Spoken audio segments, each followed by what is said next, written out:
আপনারা দেখেছেন যে আমরা যখনই নির্বাচন কমিশনে আমরা আসি, আমরা নির্বাচন কমিশনের যেই বস্তুনিষ্ঠ ভূমিকাকে আমরা সবসময় প্রশ্নবিদ্ধ করেছি। আমরা বারবার বলে এসেছি যে অতীত কাঠামোতে বর্তমান যে নির্বাচন কমিশন পিক অ্যান্ড চুজ ভিত্তিতে নিয়োগ করা হয়েছে, গঠিত হয়েছে, এখানের কমিশনার যারা রয়েছে তারা পিক অ্যান্ড চুজ ভিত্তিতে নিয়োজিত হয়েছে, নিয়োগপ্রাপ্ত হয়েছে।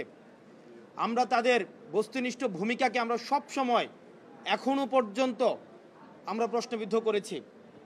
আমরা আজকে যে ন্যাক্কারজনক যে ঘটনাটির পুরো বাংলাদেশ যেটি সাক্ষী হয়েছে, এটি মূলত হচ্ছে আগামী নির্বাচন কেমন হতে পারে এবং সেই নির্বাচনে এই নির্বাচনের ভূমিকা কি, নির্বাচন কমিশনের ভূমিকা কি হবে এবং আগামী নির্বাচনে বিএনপি কি ভূমিকা রাখবে এবং পুলিশ কি দর্শকের ভূমিকা রাখবে, কি ভূমিকা পালন করবে, সেটির আজকে প্রমাণ হয়ে গিয়েছে। আপনারা দেখেছেন কিভাবে বিএনপির একজন নেত্রী বলছেন আমরা চাইলে এখানে গুন্ডা নিয়ে আসতে পারতাম, অর্থাৎ গুন্ডার পৃষ্ঠপোষকতা ওনারা দিয়ে আসছেন। আমরা দেখছি নির্বাচন কমিশনের বাইরে লাঠি সোঁটা নিয়ে মহড়া দিচ্ছে। নির্বাচন কমিশন, প্রধান নির্বাচন কমিশনের অফিসের যদি এই অবস্থা হয়, সারা বাংলাদেশে এই বিএনপির যারা রয়েছে এই গুন্ডাদের পৃষ্ঠপোষকতা দিচ্ছে, তারা কিভাবে ভোট কেন্দ্র দখল করবে সেটির আজকে হচ্ছে টেস্ট ম্যাচ হয়ে গিয়েছে। এবং এইসব নেতাকর্মী বাংলাদেশে কিভাবে, হাসিনার সময় আমরা বলতে শুনেছি, হাসিনা বলতো 20টা হুন্ডা 10টা গুন্ডা নির্বাচন ঠান্ডা। আর আজকে রুমিন ফারহানা, যিনি হাসিনার কাছে ফ্ল্যাটের জন্য আবেদন করেছেন, যিনি হাসিনার পতনে সবচেয়ে বেশি আমার মনে হয় কষ্ট পেয়েছেন, সবচেয়ে বেশি কষ্ট পেয়েছেন, তিনি হচ্ছেন রুমিন ফারহানা।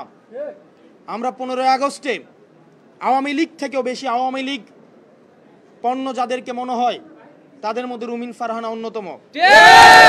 উনি সব সময় বলে থাকেন বিগত 15 বছর নাকি উনি অনেক ভালো ছিলেন। উনি অবশ্যই ভালো থাকবেন, কারণ উনি যত ধরনের আওয়ামী সুবিধা রয়েছে সব ধরনের সুবিধা উনি নিয়েছেন।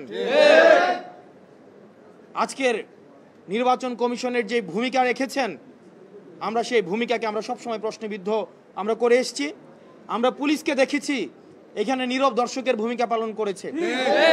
আমরা দেখলাম পুলিশ আমাদের নেতা কর্মীদেরকে আমাদের কিভাবে নির্বাচন কমিশনে ঢুকতে বাধা দিয়েছে, অন্যদিকে বিএনপির নেতা কর্মীদেরকে কিভাবে ফ্রি এক্সিট দিয়েছে।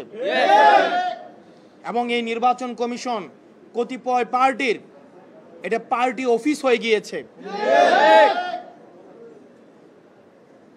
প্রিয় সাংবাদিক বৃন্দ, আমরা বলে এসেছি, বারবার করে বলে এসেছি, আমরা একটি গ্রহণযোগ্য অবাধ নিরপেক্ষ নির্বাচনের দিকে আমরা যেতে চাই। বাংলাদেশের মানুষ গণতান্ত্রিক উত্তরণের জন্য অপেক্ষা করছে, কিন্তু বাংলাদেশের মানুষ আবার গুন্ডাতন্ত্রের দিকে যেতে চায় না। বাংলাদেশের মানুষ আবার 1-11 মঞ্চস্থের জন্য অপেক্ষা করছে না। আবার যদি একটি সুষ্ঠু, অবাধ, আমাদের গ্রহণযোগ্য অন্তর্ভুক্তিমূলক নির্বাচন হতে চায়, তাহলে এই নির্বাচন কমিশনের আমরা বস্তুনিষ্ঠ পেশাদারিত্বের ভূমিকায় আমরা দেখতে চাই। এভাবে নির্বাচন কমিশন যেভাবে দলকানা একটি দলের প্রতি, একটি দলের এজেন্ডা বাস্তবায়নে যেভাবে নির্লজ্জের মতো কাজ করছে, সেটি আমাদের যে নির্বাচনমুখী আমরা হচ্ছি সেটির অন্তরায় বলে আমরা মনে করছি।